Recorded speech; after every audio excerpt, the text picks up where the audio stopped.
we're all kind of on this spectrum here from an insulin sensitive person, which is carbohydrate tolerant. So I'm sure, athletic Dave, Lawrence, Don joining the military at age 18.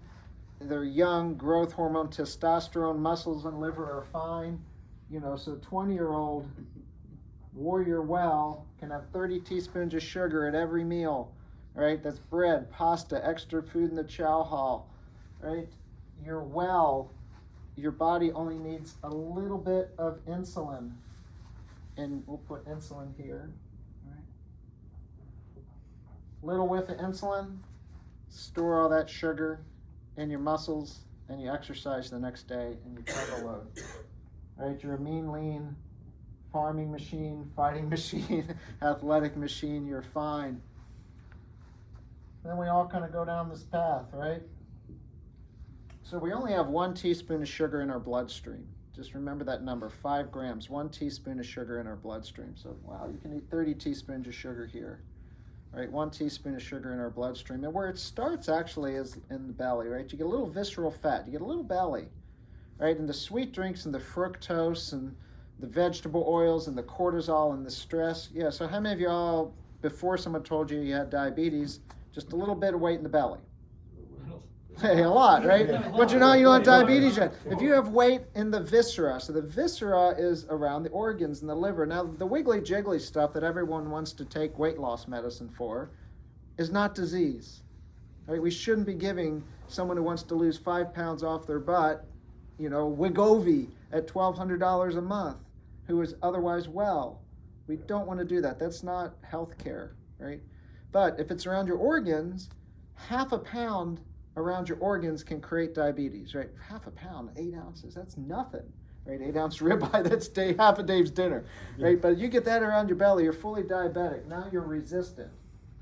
The fructose, the drinks is the first offender. So the fructose goes in ethanol, right? So alcoholic fatty liver or non-alcoholic fatty liver or both, right? So now you get a little resistance in the belly, okay? So now there's no room in the inn, okay? So now you got a little bit of belly, right? So, think about stress, sugar drinks, deployments, night shift work, too many carbs, I don't exercise as much, I jacked up my knee, right? Like you name it, get a desk job. Now you put 30 teaspoons of sugar in your bloodstream, but now you're resistant. So what does this insulin system need to do now to clear the bloodstream? Instead of just a little whiff, what's it need to do? The insulin has to crank. It's like blowing up a balloon, more and more and more pressure, more and more pressure, more and more pressure. So now we got to start pushing out the insulin. And when insulin is cranking, insulin is a one-direction storage hormone, okay? When it's up, we store, period. This is biology, physiology. And when it's up, we store. And this is that insulin resistance tree that you got there, right? So now the insulin is cranking. So when this insulin's cranking, kind of you name the condition, right? So first you're just gaining some weight. Like Don's like, why am I gaining weight? Right? I'm storing. Increases your blood pressure. It makes you hold on to salt and water. Right? And when we do that, right? Oh, you got high blood pressure. Then what do we give you in the medical system? We give you a pill. Right? Then your triglycerides go up. Now, if you have high triglycerides on your labs, that's liver fat. Right? It's not because you're eating triglycerides, it's liver fat, right? And your HDLs go down, so your lipids all get haywire, and then they give you a cholesterol pill. And then, now you're just pre-diabetic. Maybe it'll just go away. Right? Pre-diabetes is early diabetes. Right. And at pre-diabetes, you got a 3 to 4x risk of heart disease, right? So, whoa, right there. That's why we care about this. But yeah, then you're fully diabetic, right? Then we give you more pills, shots. A lot of people get sleep apnea, right? Some of you in the room, you get the sleep apnea, right? Then we give you a CPAP. Yep. And you name the other things that are going on. If you're men, maybe your friend doesn't work and we give you meds for that, right? You get PCOS, right? So, yeah. But ultimately, all roads lead to heart disease, cardiovascular disease. The high insulin state contributes to the cardiovascular disease. And this is what takes people out who have diabetes. And they don't know, they don't see it coming. But if you have diabetes and you have this condition, you have this. And if you don't know you have this yet, you just haven't been looked at close enough. So that's why we want to lock down this. So insulin resistance, right? You all have heard of that term. So high insulin, we talked about your insulin's cranking, your insulin's cranking, your insulin's cranking. So you got this resistance condition. So I think of resistance like tolerance. So I'm probably caffeine resistant, right? So I have 1 cup, 2 cups, 4 cups. Someone who's drinking a lot of alcohol becomes alcohol resistant. Right. So the more we're flooded with the insulin, what happens to the tolerance or the resistance? Is it getting better or is it getting worse? Worse, right? So now this is getting worse, and then this is getting worse. We're cranking more insulin. Then when you can't crank out enough insulin to clear your blood sugar, then your blood sugar goes up, right? Your blood glucose goes up. Then you're diabetic. And then we give you more insulin. Now you're thinking logically, wait, you're cranking too much insulin out, and you're more and more resistant because you're cranking more and more out. Does it make any sense to give you more insulin? No, right? Like if you were hyperthyroid, would I give you more thyroid? Right. No. Right. So what do you want to do with insulin if this is your situation? This is the elephant in the room, the high insulin situation. So what do we want to do with insulin? We want to drop it down. Okay, so one more diagram. So I think everyone's kind of following so far. And we all have different branches of that. It manifests differently in different people. Okay, so how do we unpack? And everyone in this room who has done this has unpacked the situation. So I was a flight doc in the Air Force, and say we're out on the flight line and we got like 10,000 gallons of like jet fuel, like JP8's of jet fuel. Okay? And we got a little gas tank. And we run out of gas. You're like, wait a minute, I'm carrying all this around, but I can't use it. So this is your body fat, and this is your glucose stores. So all of you guys who did this were kind of in the situation at one time, right? The insulin's cranking, your liver's filling up, you're becoming more and more insulin resistant. So the insulin keeps cranking. So I'm taking that energy that you used to use to do PT, now it's going into storage and you can't get at it. So if I'm storing your energy away and you can't get at it, do you feel like exercising? No. And if I'm storing your energy away and you need to get that energy to get through the day, and now I'm just storing it away, you're probably going to get hungry? Absolutely. Right? And then who do we blame for gaining the weight? We blame ourselves. We say, well, geez, I just must be getting lazy and gluttonous. It must be my fault. Right. No. It's a hormonal dysregulation. It's not your fault. And if you're in a battle with your hormones, who wins? The hormones every time, right? I mean, military people, Dave, farmers, y'all can kind of embrace the suck for a while, right? But then ultimately the bill comes due. Yeah. So now we want to unpack it, right? So you all were packing. Now we want to unpack it, right? You say, I want to wake up and have energy. I don't need to eat energy. I'm making energy. So if high insulin is pushing it into storage, what do we want to do with insulin?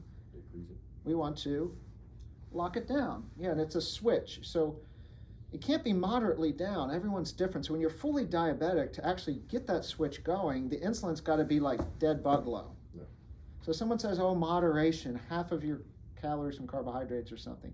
Your insulin still isn't low enough, so the magic doesn't happen yet. Right? So you kind of go in or go home. Right? Isn't that what it is? Yeah. You get in shape or you don't, right? There's you do or you don't. So, but each person, their threshold there is a little different. So you got to get insulin dead bug low, okay? Dead bug low. But then we can make energy, right? So then so this is, in military, we have, it's called the art of war, Sun Tzu. There's strategy and then there's tactics.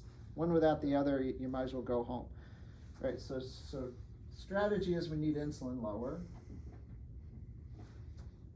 So it's all about what we eat.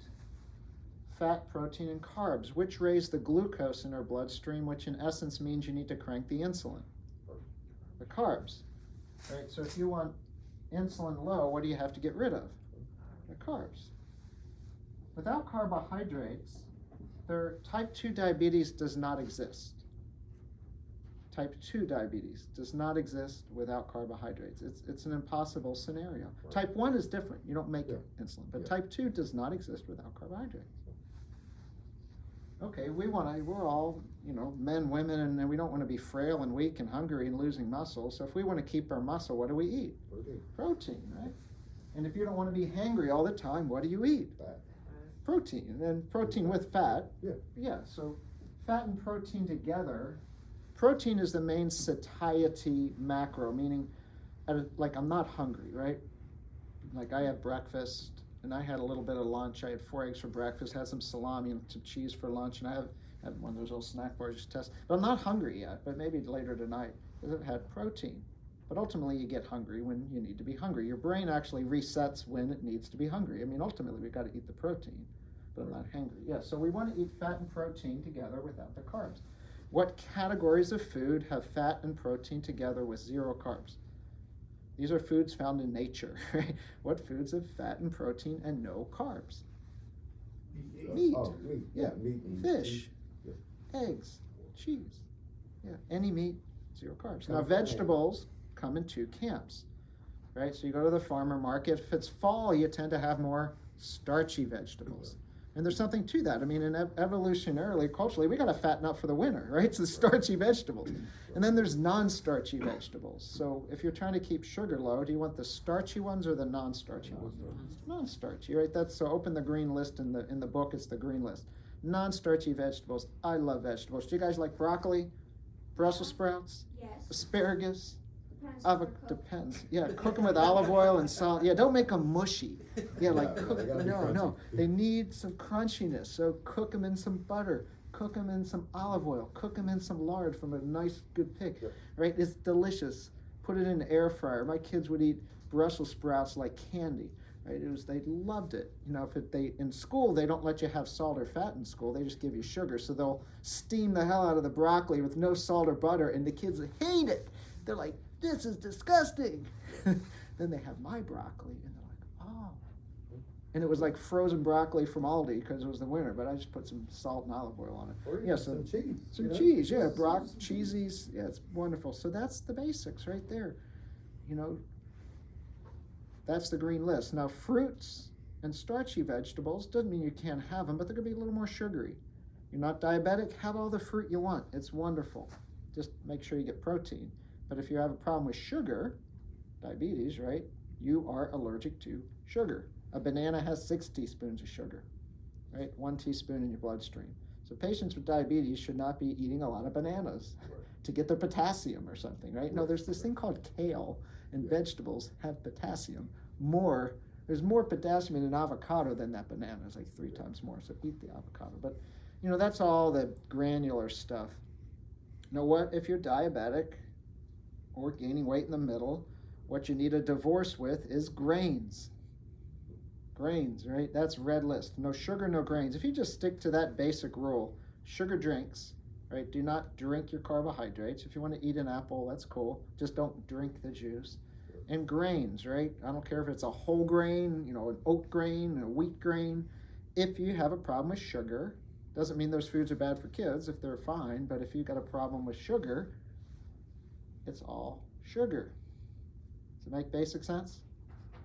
And the more you just do it, and clinically this is what I see, and it's the real world, right? We all have addictive things and things that are controlling us, and it's hard to get rid of them. So like at WVU, you know, I saw Don and I saw Mike. A lot of people had a lot of social determinants, right? Struggling, you know, it's COVID, you know, their kid just overdosed, going through a divorce, mother-in-law moved in with them and they lost their job. And they're on EBT and they're trying to get rid of carbohydrates. Right. It's like, no, just come back. So it's third when people walk in the room. Third of people, they're not ready yet. It's like trying to quit smoking if you're going through the most stressful thing in your life. Good luck. Okay, come back, we'll help you when you're ready. And I had several people like that. Like they'd show up like 2 years later. You remember me? Yeah, and it's crazy. I was like, no, I really don't. You told me to come back when I was ready. I'm ready. It's cool. Now a third are really like the third of you in the room here. Like you're just over here, you're like Dave, meat? I like meat. I have it at my farm. I'm good, right? You're telling me I can eat that and it's not going to clog my arteries? I'm good, right? And they never look back. And then you proved it, that it wasn't. Yeah, then he did it, but he's like all in, right? He doesn't have a bad relationship with bread. Right. Like he's not bread addicted. I told him he can eat what he likes.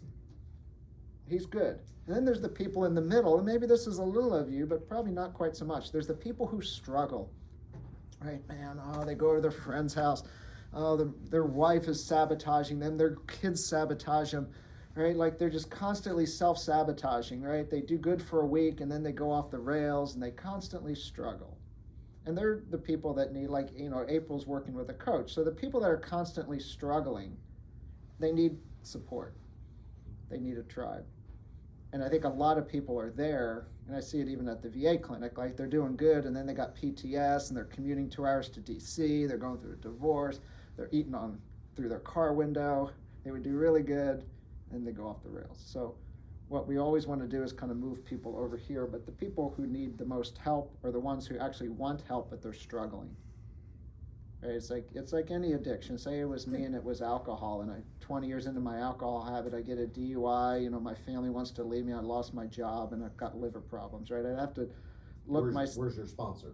Yes, as I look myself in the mirror, I have a control issue with this substance, it's causing me harm, therefore I can't moderate it.